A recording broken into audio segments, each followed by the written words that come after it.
All right. Well, aloha kakahiaka. Welcome everybody to today. It's February 28th, and you are in the Aloha Friday Hawaii Real Estate Show. Welcome, welcome, welcome. As we say, as we say in Hawaii, e komo mai. Welcome. And this is going to be our lineup here. We got some news for you today. We're going to be going through.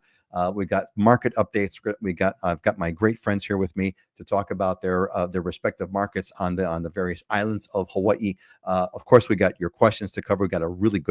We've always got really good questions, but we got a good one to talk about today.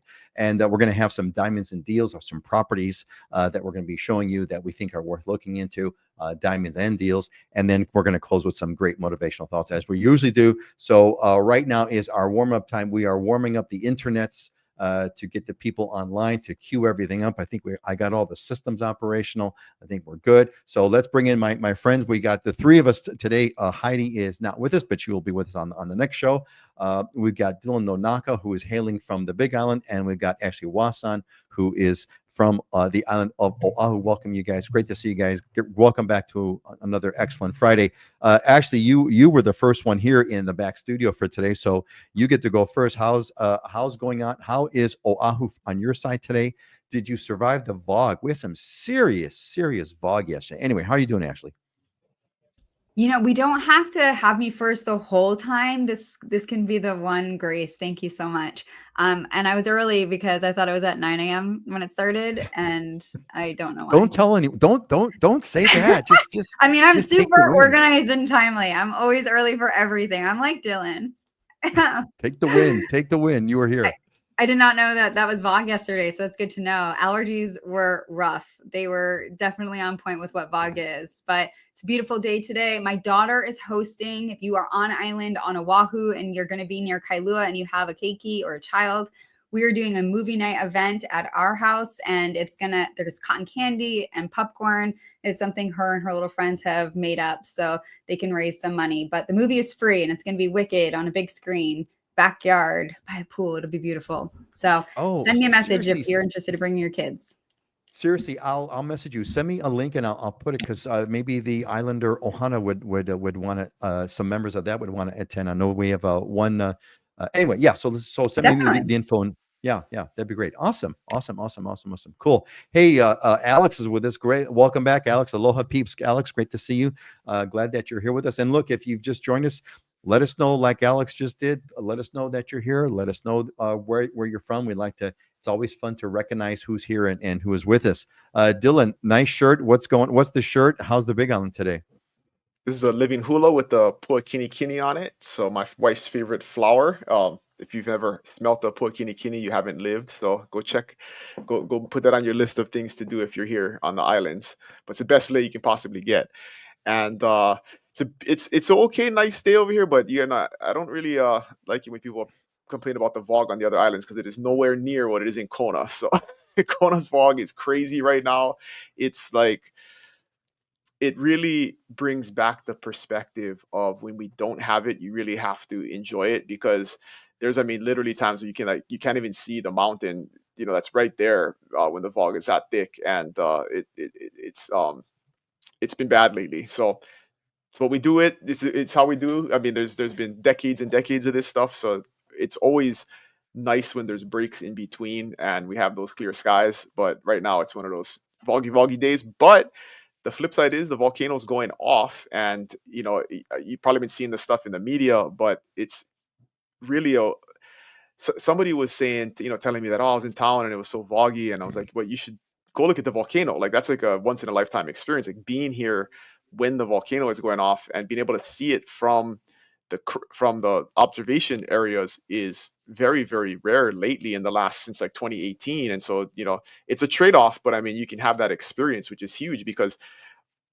in the previous eruptions, 2018 and prior, the eruptions were happening in a place where you didn't have public viewing. You would have to go on a helicopter to go and see it, or hike in illegally to see it.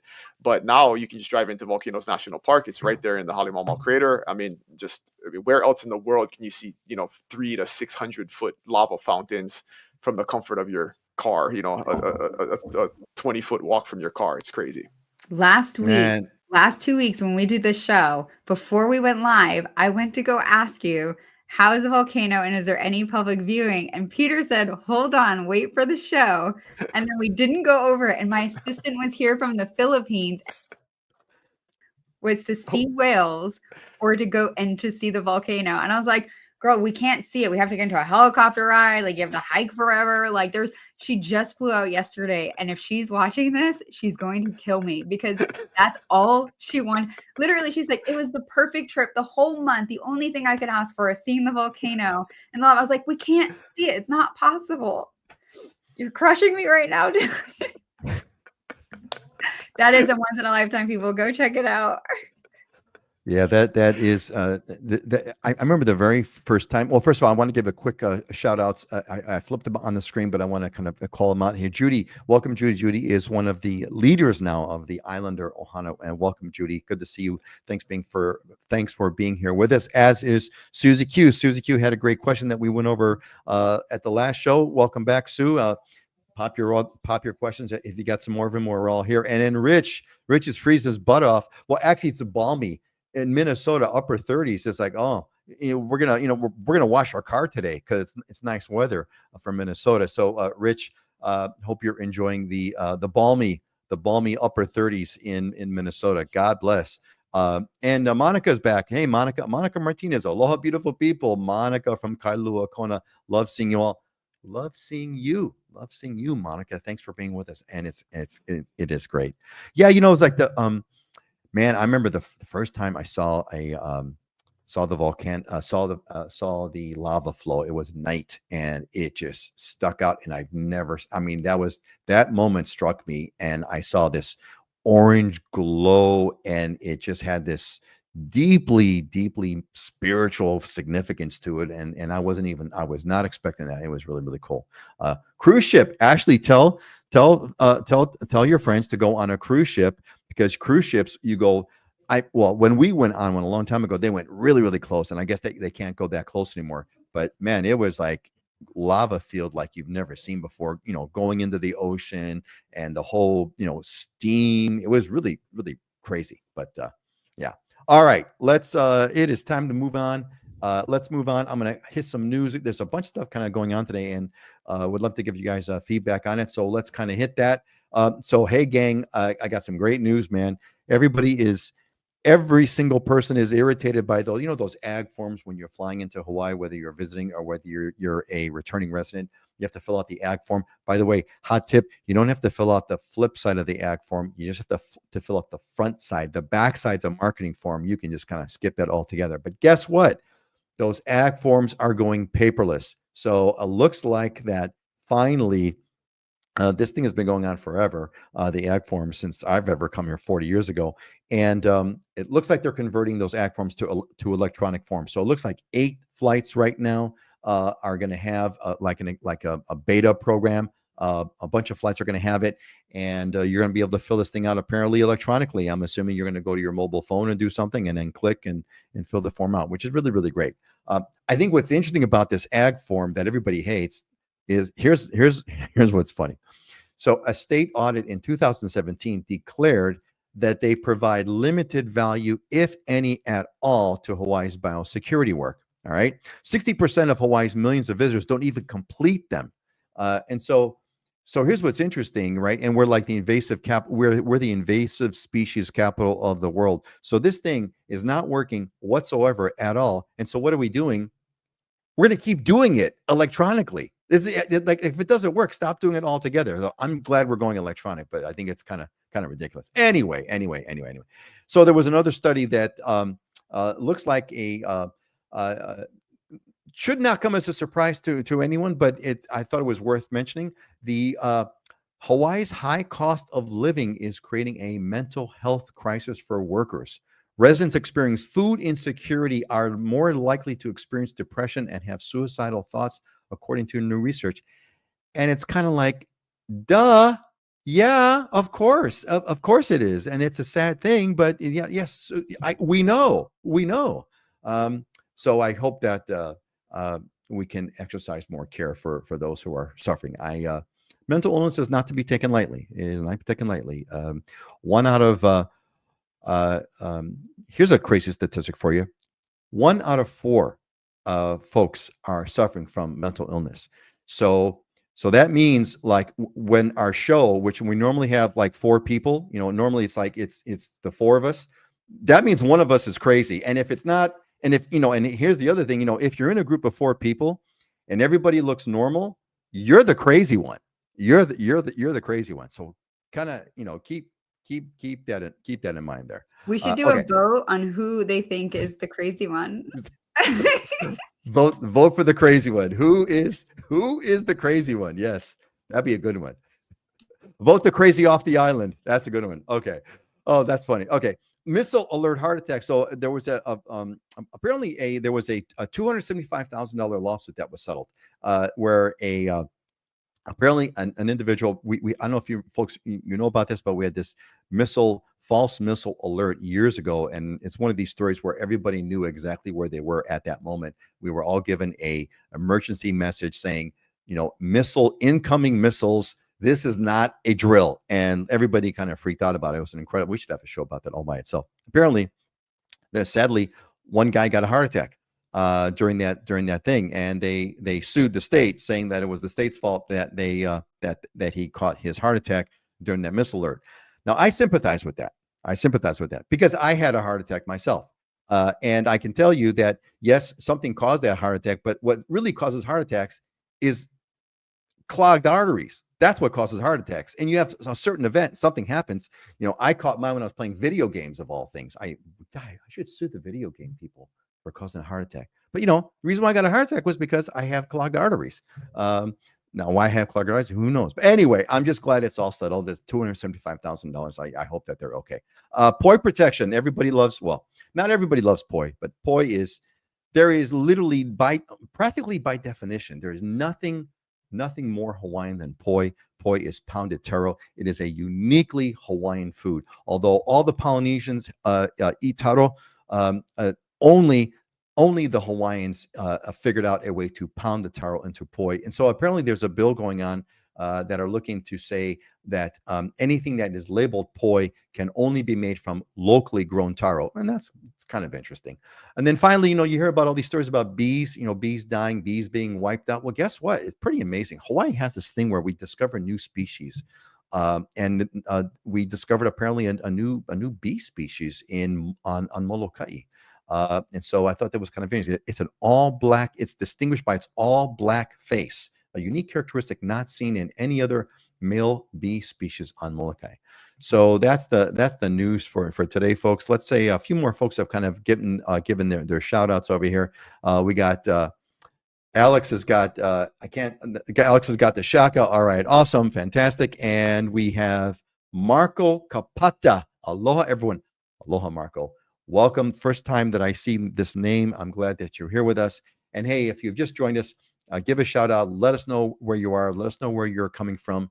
And we'd love to hear from you. I got a question from Sue here. Let's see. Sue says this one's not real estate related, but maybe someone will know what kind of fees are typical when importing vehicles to the island. There's no fee per se, Sue. There's no fee per se. You pay for shipping, whatever the shipping cost is. I think it depends on where you're coming from. $2,500 or so to ship the car over. And then when you're here, you have to pay for registration fees, but there is no additional sort of fee that goes on top of that. You pay for the shipping, you get it here, you pay for registration, etc. So that's pretty much it. All right. Let's kind of talk about it's time for some market updates. Let's talk about what's kind of going on in real estate. Ashley, why don't you kind of lead up, and then Dylan, why don't you finish up on, tell us what's going on, what's happening on the Oahu market that you've seen. I had a fun thing. My daughter is returned. I had a fun story. My daughter is she lives on the mainland, but she finally has come full circle, and she said, Dad, I'm gonna finally embrace it. I love Hawaii. This is the greatest place on earth. I am going to buy a condo. And so my daughter was looking for condos, and I said, you better go talk to Ashley. She says, yeah, Dad, I know. Don't tell me what to do. That was her immediate response. But Ashley, maybe you can give us an update, and maybe my daughter might be watching. She won't watch because, doesn't listen to Dad. But in case she does or whatever, and others who are caring, what is the Oahu market like? What's going on? Wow. Thank you for starting with me first. Glad we remembered that from a moment ago. So we have a pretty stable market, as we mentioned. Our February is pretty hot. And I think in March, April, we're going to see it warm up even more. We have what's called PCS season. So military comes on island, and we have 7 military bases within 50 miles of each other here on the Hawaiian Islands. So during those PCS seasons where they're relocating and transitioning, we see a lot of real estate activity stirring up in certain sub-area markets. But just as a whole, for perspective, the amount of sales in January when we ended the year was about 5,500 in sales. Last year in January, it was only about 4,600. So we actually saw more sales in January this year than of last year, which is, again, a strong indicator of where our market's headed. The median price for all single families and condos, I'm not including land or commercials, is $748,000. So that's including combining the two. Again, for perspective, last year in 2024 in January, that was just under 700,000. So overall, the market is stabilized. It's strong here. Single families are up and condos are up, which has been a different tone than we had said in previous months where condos had been suffering a little bit. We still have the conversation around insurance, however, so that's not going away. And honestly, we're seeing it start to trickle more into single families as well. So just a conversation to have with your agent in advance and just prepare of expectations and what that insurance is going to entail. And if you're a tenant, there's no way to avoid it either because your landlord is going to be experiencing the same thing. So do you see that trend? There was some stories about the legislation about this, that they're considering having some kind of a loan program for condos and things of that nature. But the insurance issue is really something that is I'm understanding it, that it's something that you really have to look into, because some condos are taken care of, some condos have kind of gone through it, they've renewed their plans or whatever, they've got a policy in place, others have not. So what besides talking to your agent, what sort of things should someone be looking for if they're looking at condos? So a few notes, and without answering it super direct, for whatever reason this year, we noticed that third-party websites are not pulling the information for whatever the condo association fees are. So that's just adding more layers to having to reach out to someone to get information from the buyer and consumer standpoint. So they'll put other fees under public websites. So you might see something that says $138 for other fees. That's not your total HOA maintenance fee. That's often the special assessment, for example, of them trying to recoup costs or cover insurance policies. A lot of associations, or what they're doing right now, I notice, is they're increasing every condo, every association. You should expect to budget a 3 to 5% increase annually on whatever the condo fees are, just to do with inflation. That's across the nation, which comes out to like $20, $30 a year. The associations are maybe increasing that to 8-10% for the next couple years. And then they're doing a special assessment. So they're going to gather a lump sum to build up their reserves or pay for this policy so that they can come up with their new norm moving forward. A lot of buildings already started doing that last year. So now they're coming into 2025 and those special assessments are already POW and the new maintenance fees are established and you know what you're getting into. They've kind of built up their reserves. Some are just catching up to that now. So a few things you can do is have your person or yourself look into what's the building maintenance. Have they already done their big ticket items if the building's 30, 40 years old? Meaning, did they already do their roof, their plumbing, their sprinklers, all of those things? So that way, you know that that's not going to be an upcoming expense you have to worry about. Have they already increased their premiums? Have they already had a special assessment? And is there one in conversation? Those things are all disclosed in condo docs anyways. So you have plenty of opportunities in your contract to do due diligence. So the key is do the due diligence, see how much of the maintenance has already been done, see if the policies have already been revised, and check that out. And then if you don't know how to do that, that's definitely where an agent will come into play to helping that out. So would you characterize so you mentioned that you seem to indicate that the market is kind of strong. The price have gone, the median's gone up. We had a little bit, like you said, a little bit of a lull, but it kind of seems, not that it kind of fluctuates that much anyway all the time, but you'd put it on the stronger side of things as opposed to the weaker side of things. Is that right? You're unmuted. The sales volume is down. So we actually saw less recorded sales last month, but we saw the volume and the dollar amount stabilize and stay. So in December, the average for single families and condos closed out at 772,000, which is a little higher than January, which was just under 750. But other than that, the entire rest of 2024, we are at a higher medium sales price. So we see less sales, higher volume, and we're probably going to see that volume go up come March, April, May as this PCS season comes through. Then we also have our strong summer season. Hawaii in general is Oahu specifically, we're a very transient island. We have all the major hospitals here. We have all the major military bases, all the government buildings. Plus we have a lot of people that come and go, pretty on rotation regularly, like 3 years, which stinks if you live here because your friends always move away. But stick with the Island or Ohana group and you'll have a lifelong family. That's it, man. That is that. And Sue, I've got your other question. I'm going to bring it up in a moment. I want to give a quick shout out to CD Hollis, who says who is saying hello to Aloha Dylan. It's my good buddy Chris. All right, Chris. Oh yeah, Chris. Okay, Chris Hollis. Chris, welcome, buddy. Good to see you here. Thanks for being with us. We appreciate it. Dylan, give us the thank you. First of all, thank you, Ashley, for the in-depth part of what's going on the Oahu market. Hoping my daughter watched that. We'll see. But anyway, Dylan, what's going on? How's the Big Island? What's happening?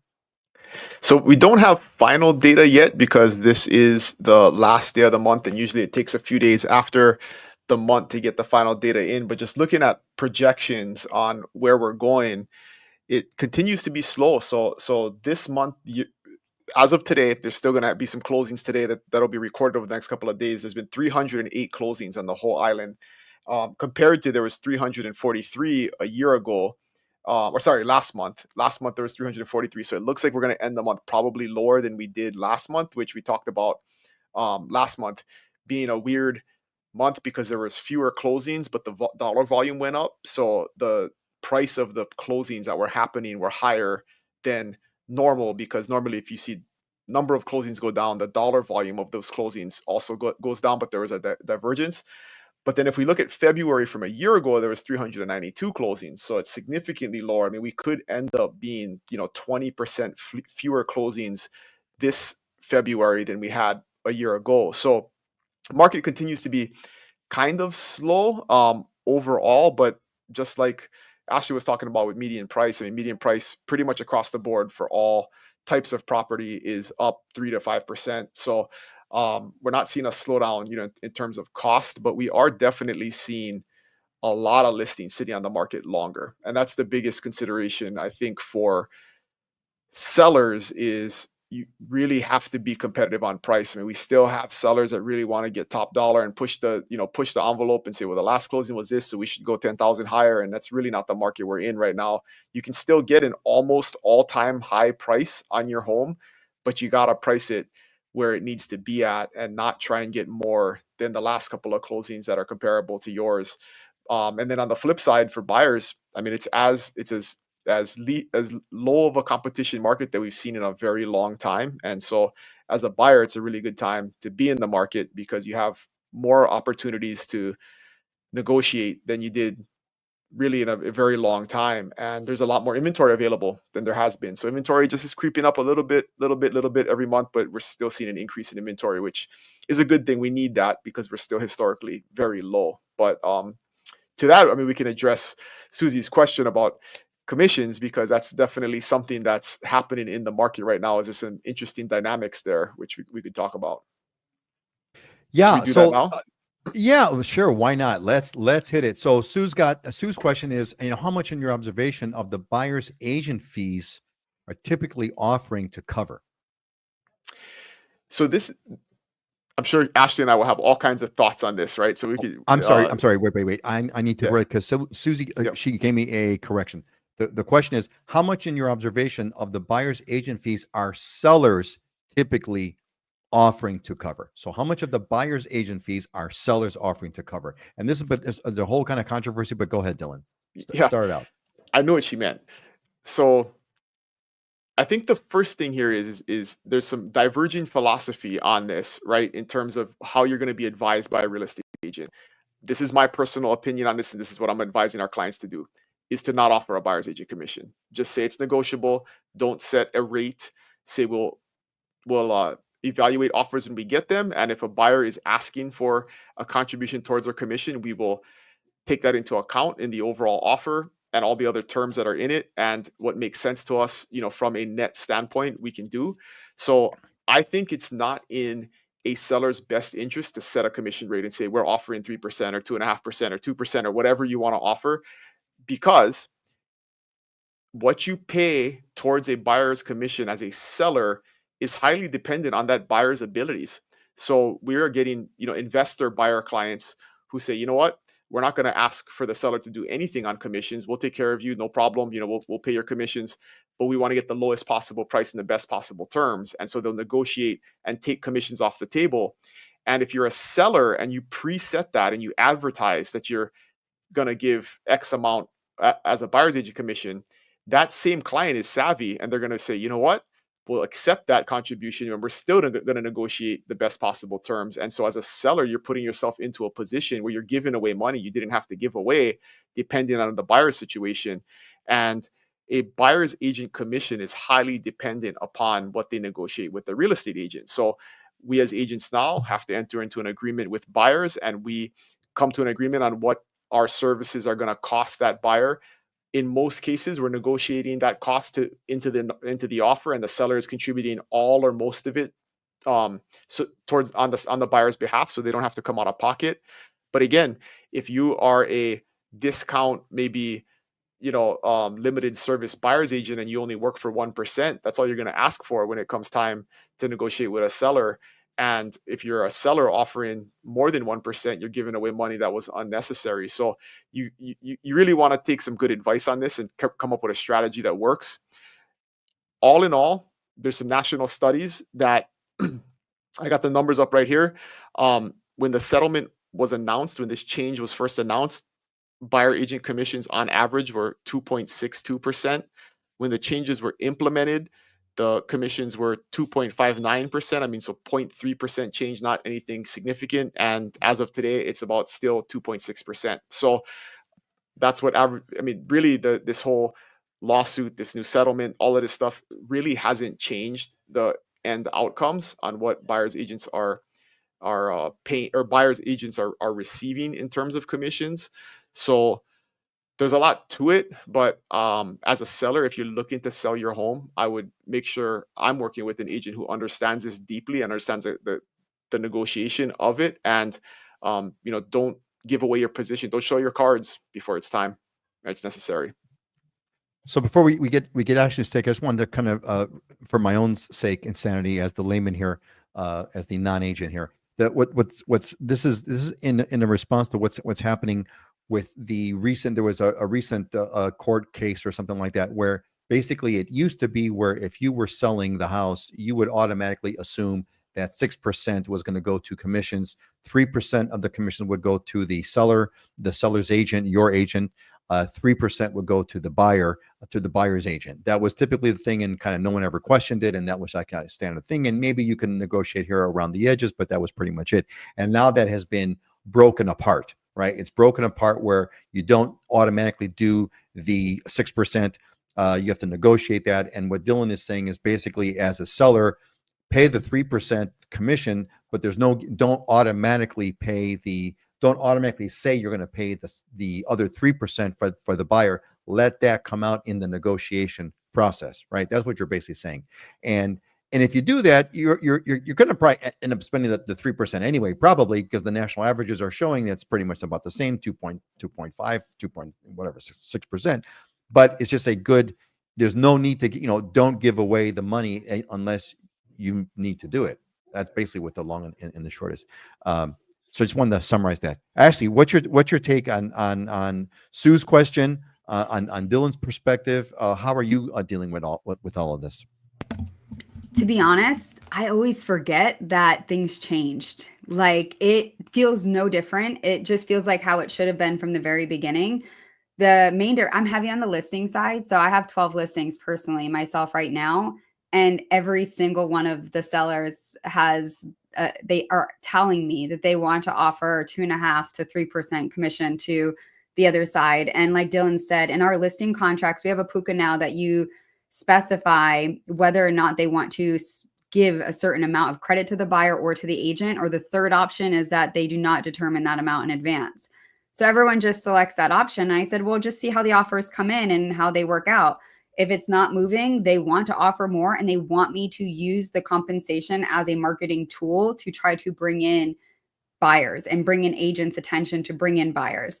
If it moves very quickly, then they just look at whatever the buyer's agent is asking for in the contract. And then we just go over what their net would be with each one. But yeah, on average, at least 2.5% on all of the listings my sellers have been offering commission. And that's with zero prompting on giving them any amount. So I do know other markets have a different conversation. So I think that's going to be different state by state or even island by island, but I have not experienced anybody not willing to pay compensation. I have never asked my buyer to pay compensation either. I think the important point to hear, that Ashley's talking about is this is a very market dependent question, because we're in a pretty balanced to slow market right now. And so depending on the market that you're in, if you're in a slower market, the seller's question isn't, should I offer a commission? It's, should I offer more than everybody else, right? To the buyer side, because what you want to incentivize buyers to buy your house, and one way to do that is to minimize their cost of buying your house. So if you're a seller and you're very much against offering any type of commission, the question I ask a seller is, hey, if there's 4 houses on your street for sale and those 3 are offering to contribute to the buyer's agent costs and you're not, does that put you in a better or worse position to get your house sold? If you're in a rush and you want to do it quickly, and it's something you have to consider, because like Ashley said, it's really a marketing cost, right? At the end of the day, as a listing agent, when you take a listing, we are committing to take professional photography, do advertising, maybe get it staged, maybe get it, cleaned up, the yard cleaned up. Like we're committing to some cost to market your property. That's part of the contract when you agree to list the property with us, and that cost comes out of the commission that you pay us at the end of the transaction. But really, the largest marketing cost as a seller is the incentive that you provide buyers to come and buy your property at the least amount of cost to them. And the way you do that is through contributing to their cost of representation. So at the end of the day, it's just a matter of how you look at it. I think a lot of perspectives came out of this from like the 21, 22 market, when anybody with a heartbeat could sell a house, and we're not in that market anymore. And you really have to think about the overall strategy and what you're trying to do when you decide on, what you do at commissions. Nice. Well done. Hope that's a nice, rich conversation. I hope that was valuable to you, Sue. Hope that helps give a better understanding.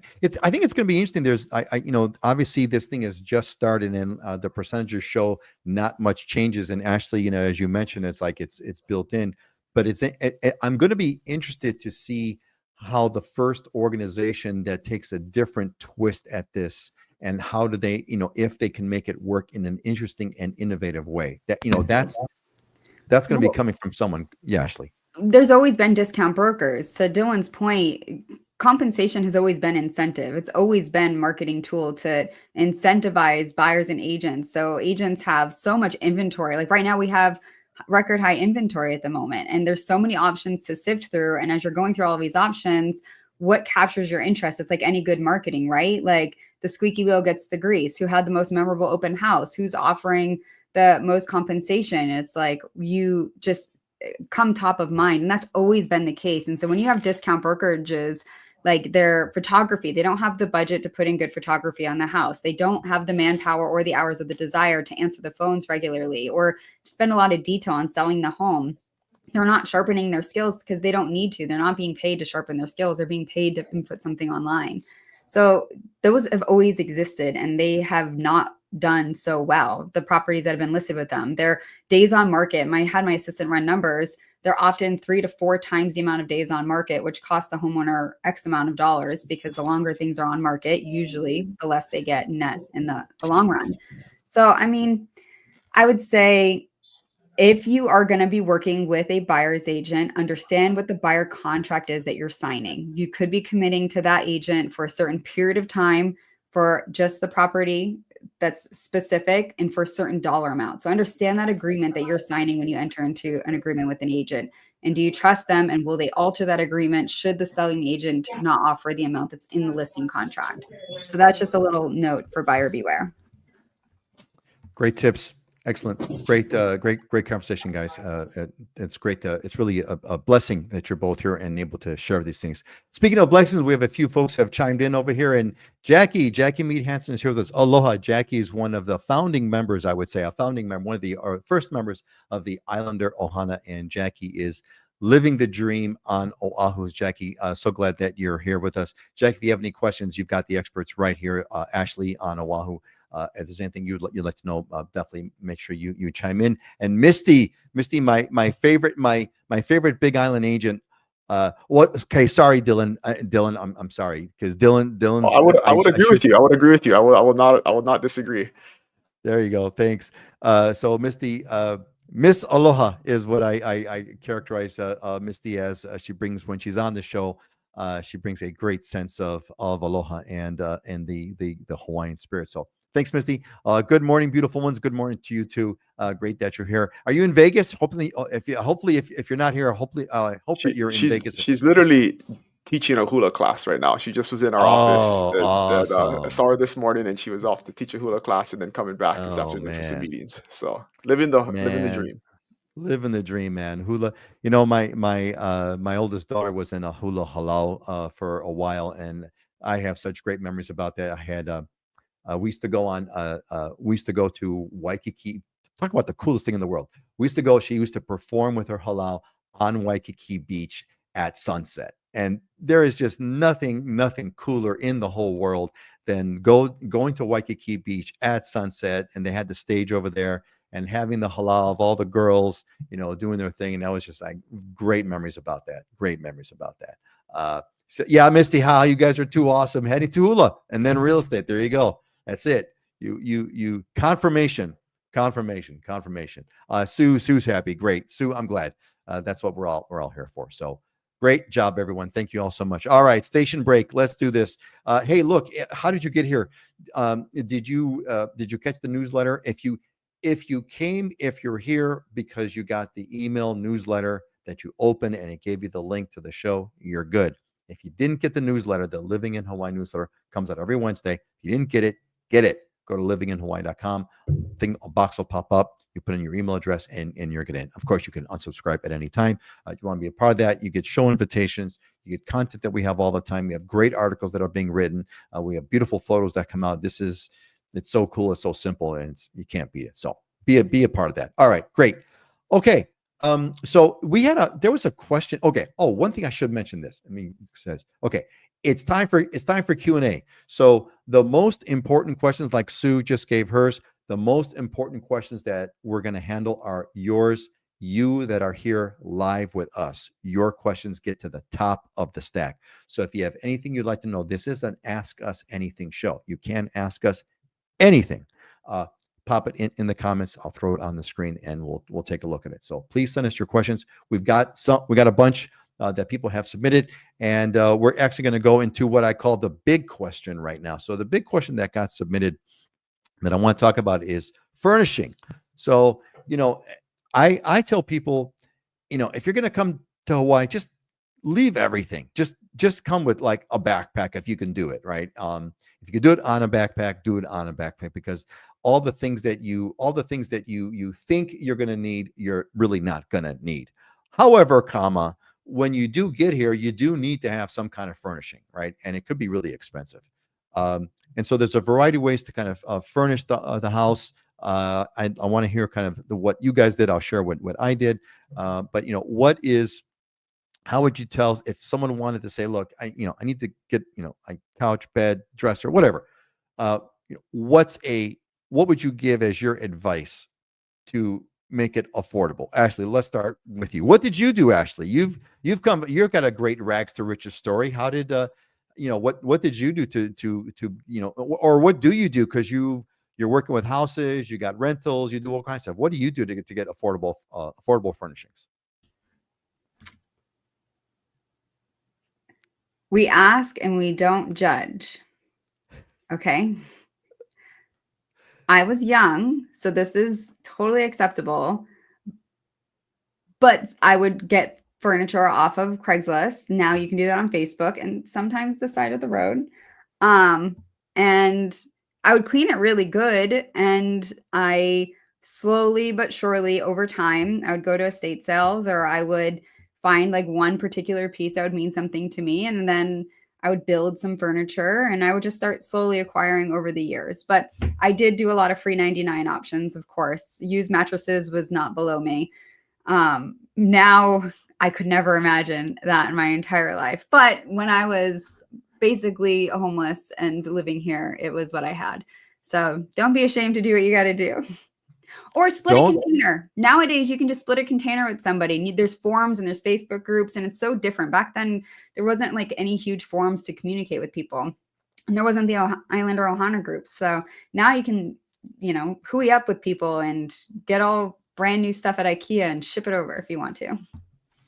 So you mentioned something. You said free 99. Is that what you said? Free. What was it? Okay, I have not heard that. I've heard of free diving, but I've not heard of free. What is free 99? I want to hear about that. It's free, but without saying that it's free.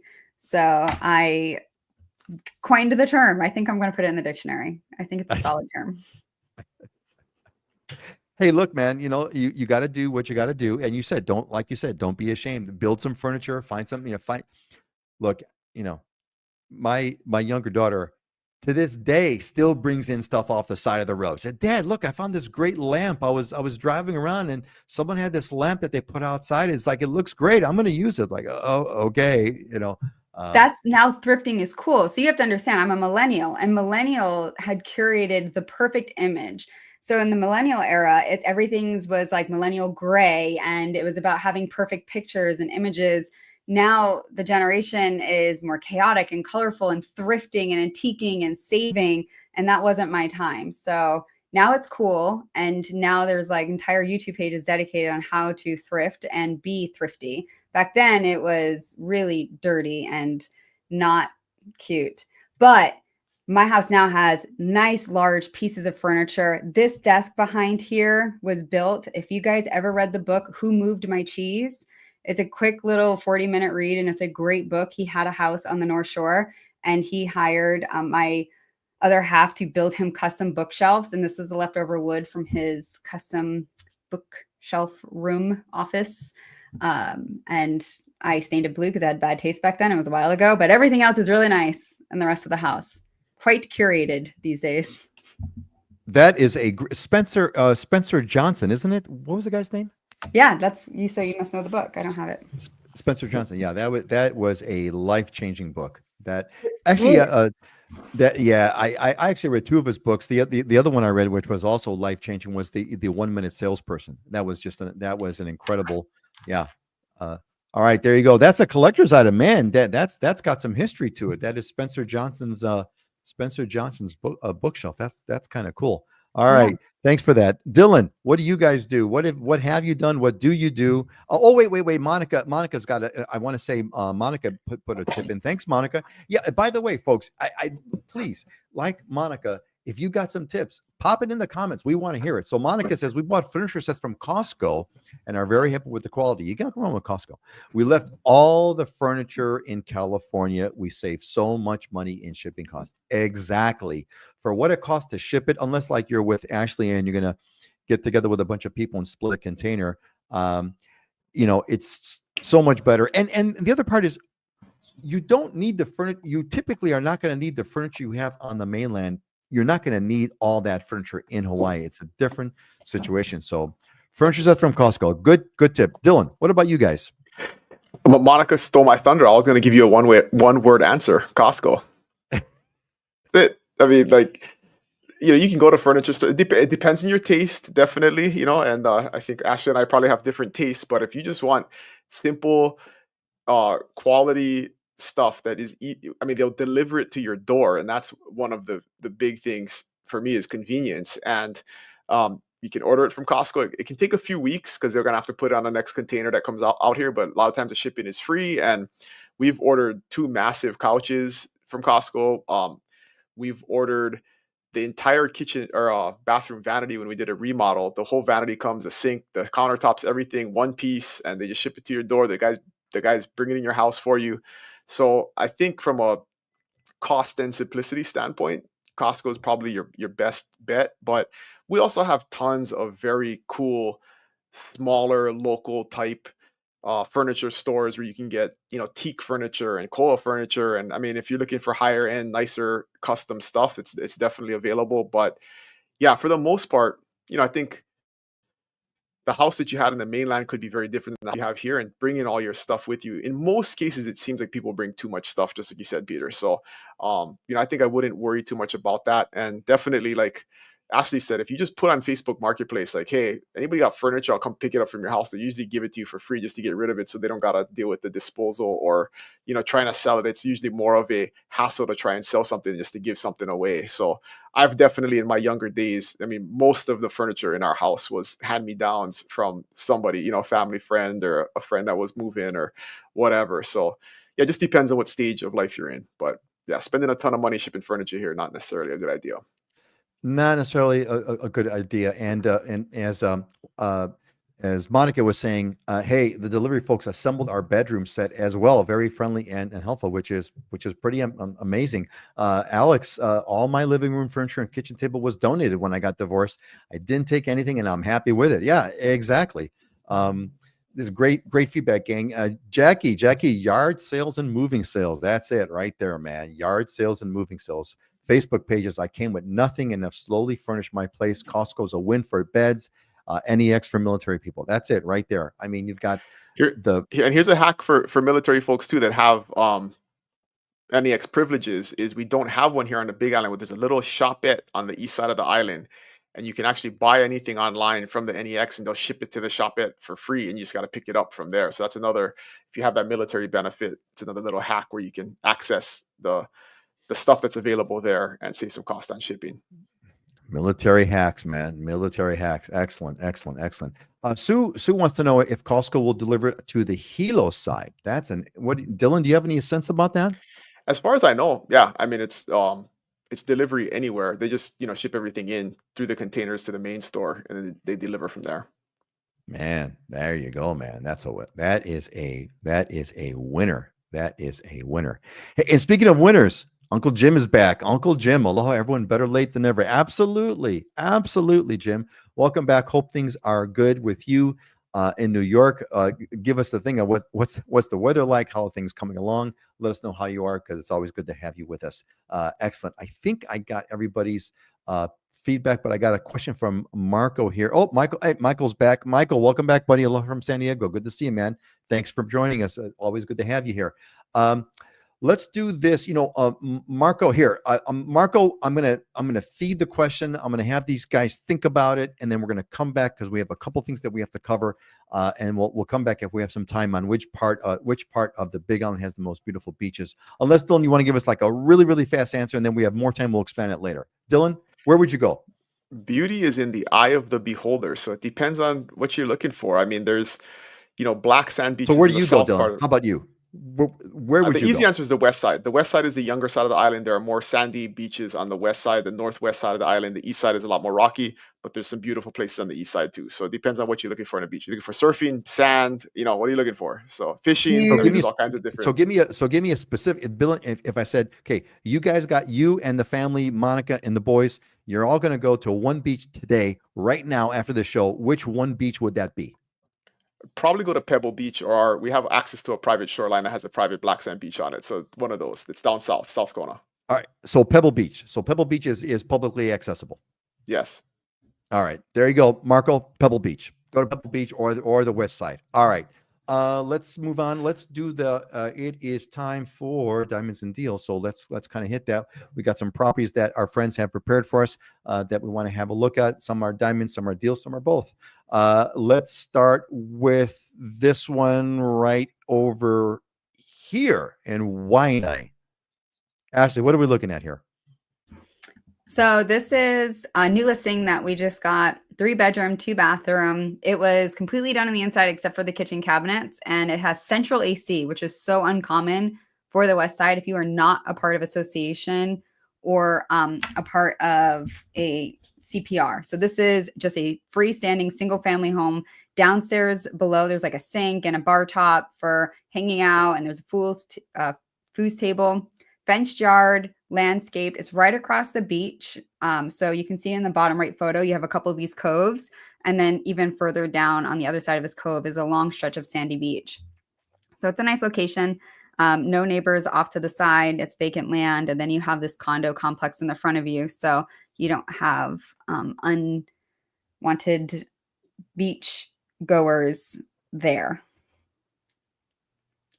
That's nicely said. Unwanted beachgoers. I like that. Unwanted beachgoers. That is a very nice way to say it, Ashley. Yes, yes. I have more photos on the other one, and that's it. This, $6.99.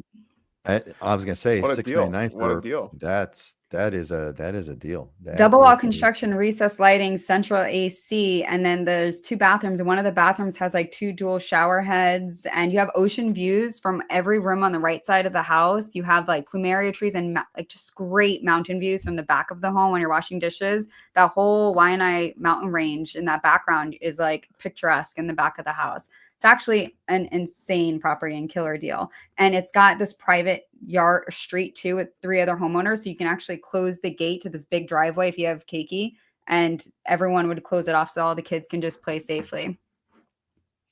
Wow. I mean, for the right family, for the right place, that is a really I think that's going to go pretty. I would think that's going to go pretty quick. I would think that seems to be low. Well, would you? Ashley might agree. I mean, from what I know and the listings we have out there in Waianae, it's been actually a pretty slow market. So it's a really good opportunity for buyers. There's a lot of options out there right now. Yeah. So Waianae is slower. We're priced right at where comparables are. There's quite a few options in there. I'd say this is the only one that's lifted. So you have that use of the square footage below you. A lot of the other comparables here, they're floor. If you go to the next slide, I think there might be another photo of it. I'm not sure.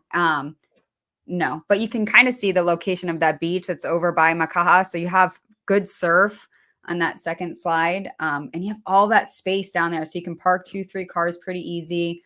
You can like hang out downstairs. It's comparably, it's a really great property, but tons of inventory on the west side. Oh, interesting. Okay. So there's an opportunity on the west side. Well, I'll tell you something that lifted house with that space below, that is like born for parties. That is born for family parties, man. That is what that is all about. A boat to the side, you cut up some fish on the countertop, you hose it off when you're done. There's food tables and chairs everywhere, blast some music. It's walk across the street, go to the beach, because that beach doesn't have shade. So the interesting thing, if you go to the next slide and you look at the coast and you see this extended beach, you have very little shade on that whole beach. So it's actually not very occupied. Not a lot of people stay there. And it's because there isn't a lot of shade and shelter. So because you live there and you walk across the street, you bring your umbrella and just go home. It's perfect. And there's no parking at this beach park. There's only street side parking here, which is another reason this beach park is not very occupied. And there's surf competitions that are there as well. So it's good surf. Man, that for the right family, this is a killer house. I agree. It is a killer house. I got to tell you, there is nothing more satisfying as far as I can see than to live in a home where you could walk essentially across the street, or a short walk from your home where the beach is so close you don't need to take any gear at all. You just walk out of your house and you walk across the beach. You don't even take a towel. You don't take anything. You just walk there, you do your thing, and you come back because you're home. That is like the best. So amen. Okay, amen to that. All right, so let's see, it's Dylan's turn. Dylan, what do we got over here? What are we looking at?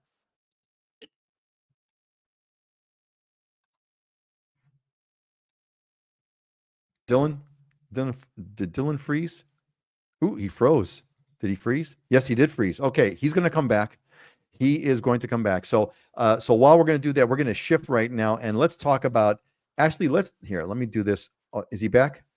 Nope, not back yet. Okay. Well, I think what I'm going to do is let's see if I could do this. Yeah. So Dylan, when you come back, I'll pay attention and we'll bring you back on. Actually, okay, so I want to riff on the question about that Marco gave.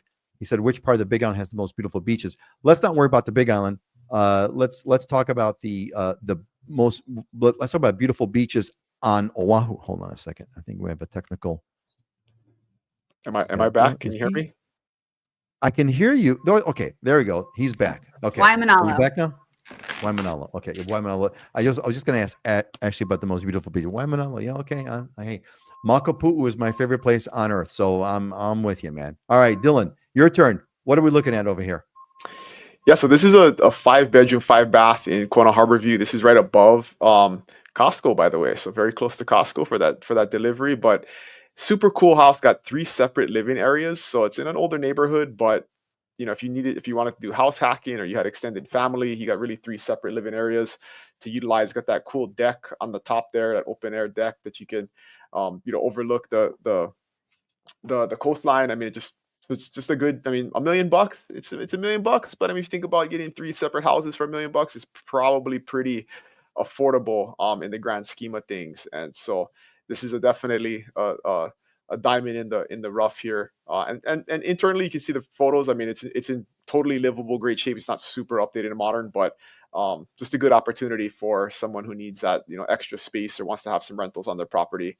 And right centrally located, close to everything in Kona, right near the high school. So lots of good opportunities here. Man, that's okay. What I like about this one is that because it's 3 separate living areas, so 5-bedroom, 5-bedroom, 5-bath. So you can easily, well, I don't want to say easily, but you can certainly live in one of those living areas and then Airbnb out the rest. And you don't, because you're living there, you're not subject to short-term vacation rental regulations. You're basically you're living on the property while others are living on the property. Is that correct, Dylan? Yes, at the time being. For the time being. As of right now, that is correct. Yes. What happens in the future, we don't know. But as of right now, if you're a host, you can have rentals. Until the laws change. Until the laws change. Now, is there any sense that just to riff on that, the good news is that there's been a lot of threats of that. There's a lot of talk about it. Unfortunately, it's really suppressed like the Maui market because of what everybody's talking about there. But as of right now, nothing's moving because there are a lot of constitutional law issues and there's some bigger issues that counties are having to deal with before they implement this stuff. So just because you want to do it doesn't mean you can or you should. And so there hasn't really been any tangible movement forward. Interesting. All right, good. All right, man. Let's we're gonna move on. Marco, hope you got you have a good part of your question answered on Big Island has the most beautiful beaches. West Side is where you want to go. Let's move on. I think everyone's have given their feedback. Uncle Jim, the last couple of days are fairly warm, but next week it's going to be frigid. Well, good luck to that, man. You guys have gone through some polar vortex moments there on the mainland, and I feel for you. All right, folks, we're going to move on to our what do I call it? My slide got overwritten, so I don't know what my slide is now. We're going to go to motivational thoughts. That's what we're going to do. We're going to do some motivational thinking, and each one of us has prepared something that we want to share. Ashley, I love the photo. What's yours, and how is it meaningful to you? So passion separates me, adversity fuels me, and hard work defines me. My daughter came home from school with a coin that had this on the coin, and I was like, I love that. So it's on a sticky note on our wall, and I thought it'd be good to share with you guys today. That's a photo of you and your daughter, right? Mm-hmm. Yeah. That's a beautiful photo. That's really cool. Like it. Yes, well, you know what now? So now your daughter's going to really regret this completely, because now every time like your daughter kind of loses it, you're going to give her, okay, wait a minute. Passion separates me. Adversity fuels me. Let's not forget that coin that you brought home. Hard work defines you. She's going to regret that. She's going to regret that coin, man. That's going to. We pretty much live through like quotes in this house, so she's pretty used to it. And if I lose it, she's just constantly regurgitating that me. Like she's yesterday, pull out she's a quote like, for you. You said something in front of my friend, so I don't trust you anymore. And I was just like, I was so tired. I tried not crying. I know, you know, like, you're not responsible for my feelings. I understand that. And she's like, Mom, I'm like, what did I say? And she goes, it's not about what you said. It's about how it made me feel. And I was like, Oh God. damn it. Oh man, you're gonna be in for it. And how old is she? That's a, 9? Oh God. it's That's a gonna be classic fun. sales line right there. It's not what you say, it's how you make people feel, you know? I know. And I taught it to her. It's like, when it's used against me, I'm like, oh, but I think that is one of the most so not Monica loves it. Monica, nice photo actually, and a great photo and nice quote. Yeah, I totally agree. I think that's wow. one of the most rewarding, one of the most shocking yet rewarding things about raising your children. I think is that um, I think what really stuck out to me the most is, you know, your kids will mirror you whether you like it or not, whether you want it or not. And I think the most interesting ones are the aspects of your children that the mirroring that they do on you about you that you're not even consciously aware of. In other words, the element of you see something in them that you didn't even know it was in you until you saw it in them. And it's like, oh my God, I've been doing that and I don't even know it. That I think was like Or you those are don't like the like big, it. You're like, God, of don't do course. that. It's so annoying. And you're like, oh, Oh my God, that's you. It's you. damn. It's you.